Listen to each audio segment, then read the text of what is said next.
السلام علیکم ناظرین، کیا آپ کو معلوم ہے کہ آج سے 110 سال پہلے ٹائٹینک بحری جہاز جو کہ 1912 میں 14 اور 15 اپریل کی درمیانی شب کو سمندر میں ڈوب گیا تھا؟ اس کے متعلق اس جہاز کے مالک نے کیا دعویٰ کیا تھا؟ یہ ایک مشہور برطانوی مسافر بحری جہاز تھا جو اپنے پہلے ہی سفر کے دوران ایک برفانی تودے سے ٹکرا کر ڈوب گیا تھا۔ اس حادثے میں ہلاک ہونے والے 1512 افراد شامل تھے۔ ٹائٹینک نے امریکی شہر نیو یارک کے لیے اپنے سفر کا آغاز برطانوی شہر ساؤتھمپٹن سے 10 اپریل 1912 کو کیا تھا، اور یہ شمالی بحر اوقیانوس میں ڈوب گیا تھا۔ اس کا ملبہ اب بھی سمندر میں 3800 میٹر گہرائی میں موجود ہے۔ اپنے سفر کے آغاز کے چوتھے اور پانچویں روز کی درمیانی شب اس میں سوار 1512 مسافروں کی زندگی کا چراغ اس وقت گل ہو گیا جب یہ سمندر کا بادشاہ برف کے بڑے سے تودے سے ٹکرا کر دو ٹکڑے ہو گیا۔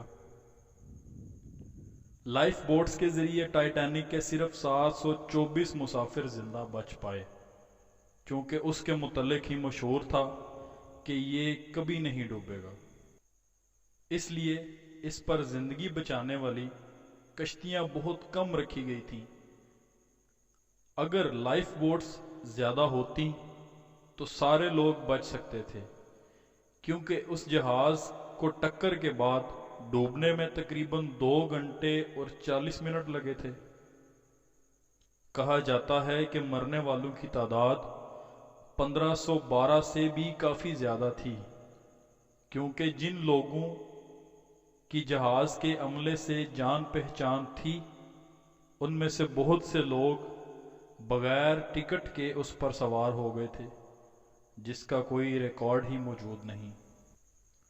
بچنے والوں میں سے کمپنی کا مالک اس میں بھی شامل تھا، جو خواتین اور بچوں کو ڈوبتے جہاز کو چھوڑ کر ایک کشتی کے ذریعے نکل گیا تھا۔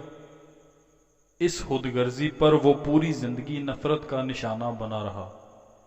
اسے ٹائٹینک کا بزدل ترین شخص کہا جاتا ہے۔ اس کا نام تھا اسمے۔ اکتوبر 1937 کو گوشہ تنہائی میں چل بسا۔ دوسری طرف جہاز کا پائلٹ ایڈورڈ جان سمتھ بیشتر عملے کے ساتھ خواتین اور بچوں کو بچانے کی کوشش میں ڈوب کر انسانیت پر احسان کر گیا۔ وہ آخری آدمی تھا جس نے جہاز سے چھلانگ لگائی تھی۔ اس کے بارے میں لائف بوٹ کے چلانے والے نے بتایا کہ ایک آدمی آخری کشتی کی طرف تیرتے ہوئے لپکا تو ایک مسافر نے کہا، یہ پہلے ہی اوور لوڈ ہے۔ اس پر تیراک پیچھے ہٹ گیا اور کہا، all right boys, good luck and God bless you. یہ جہاز کا پائلٹ 62 سالہ ایڈورڈ جان سمتھ تھا۔ دوسروں پر اپنی جان نچھاور کرنے کے عظیم جذبے کو خراج تحسین پیش کرنے کے لیے اس کا مجسمہ آج بھی نصب کیا گیا ہے۔ اس جہاز کے بارے میں اس کی تیاری مکمل ہونے پر اخبار میں آرٹیکل چھپا کہ کبھی نہ ڈوبنے والا بحری جہاز تیار ہو گیا ہے۔ ٹائٹینک جہاز میں مسافروں اور عملے کے ارکان کے کھانے کے لیے اچھا انتظام تھا۔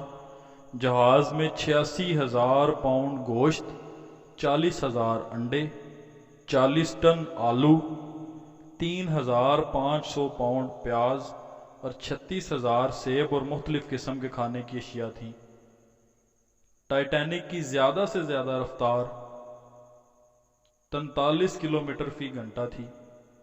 ٹائٹینک کی تعمیر کے دوران 250 سے زائد افراد زخمی ہوئے اور 2 افراد ہلاک بھی ہوئے۔ ٹائٹینک میں لگی بڑی بڑی چمنیوں کی تعداد 4 تھی، جن میں سے صرف 3 دھواں نکالا کرتیں اور چوتھی جعلی، یعنی اسے صرف جہاز کا توازن برقرار رکھنے کے لیے نصب کیا گیا تھا۔ ٹائٹینک کا حادثہ شمالی بحرہ اوقیانوس میں ہوا۔ جہاز کا ملبہ ڈھونڈنے میں 73 سال لگے۔ بہت کوششوں کے بعد ٹائٹینک کا ملبہ 1 ستمبر 1985 کو ملا۔ آپ یہ جان کر حیران ہوں گے کہ ٹائٹینک کے جہاز کے 2 ٹکڑے سمندر میں پڑے ہوئے ہیں۔ دونوں ٹکڑوں کے درمیان فاصلہ تقریباً 600 میٹر کا ہے۔ اس کے علاوہ جہاز کی بہت سی دوسری چیزوں سمیت کئی چیزیں اس جہاز میں سفر کرنے والے لوگوں کے اس ملبے کے 5 کلومیٹر دور کے دائرے میں ملی۔